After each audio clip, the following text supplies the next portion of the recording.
Olá pessoal, eu sou o professor Peruca e essa é a aula de número 6 da matéria de Teoria de Voo do Avião. O assunto de hoje são os dispositivos hipersustentadores. Vamos à aula? Já vimos que todo perfil tem um coeficiente de sustentação máximo, o qual não pode ser ultrapassado devido ao início de descolamento no extradorso da asa quando esta atinge o ângulo de ataque crítico.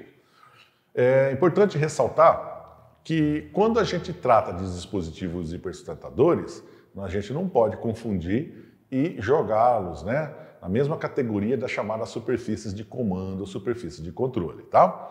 Então, as superfícies de controle ou de comando de uma aeronave são os ailerons, os profundores e o leme de direção. E tem também as chamadas superfícies secundárias, que são os compensadores.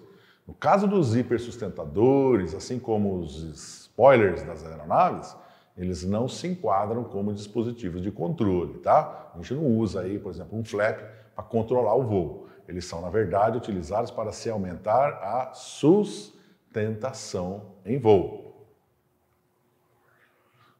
Entretanto, usando os chamados dispositivos hipersustentadores, é possível aumentar consideravelmente o coeficiente de sustentação.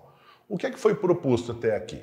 Quando se deseja aumentar a sustentação de uma asa, utiliza-se o artifício de aumentar o ângulo de ataque. Porém, o ângulo de ataque não pode ser ultrapassado além do ângulo de ataque crítico. Portanto, fica limitado, a capacidade de sustentação que o aerofólio pode oferecer.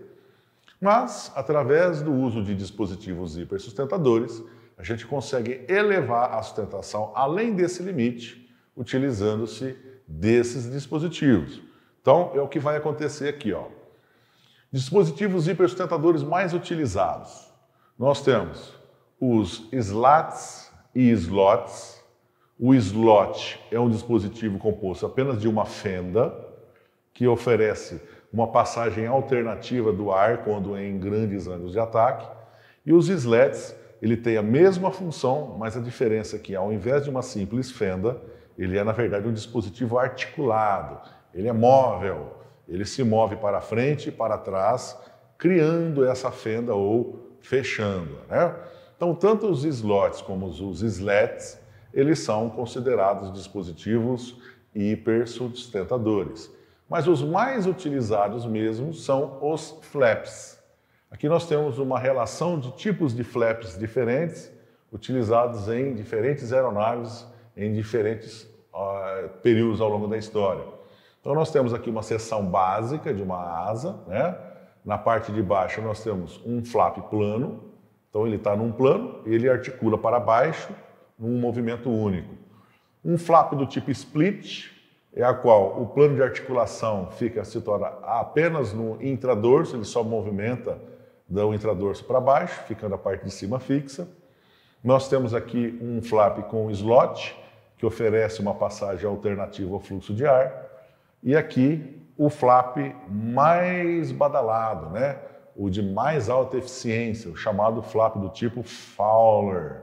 O flap Fowler é interessante porque, ao mesmo tempo que ele aumenta o coeficiente de sustentação, ele amplia também a chamada área da asa, porque ele se desloca para trás de tal maneira que ele amplia o tamanho da asa, Está aumentando a área de asa. E aqui uma variante dele, o flap Fowler, também com slots. Então nós temos aí diferentes tipos de flaps utilizados em aeronaves diferentes. Então vamos estudar como que eles funcionam. O flap. O flap é um dispositivo hipersustentador que serve para aumentar a curvatura ou o arqueamento do perfil, aumentando dessa forma o seu coeficiente de sustentação, o ângulo crítico do aerofólio.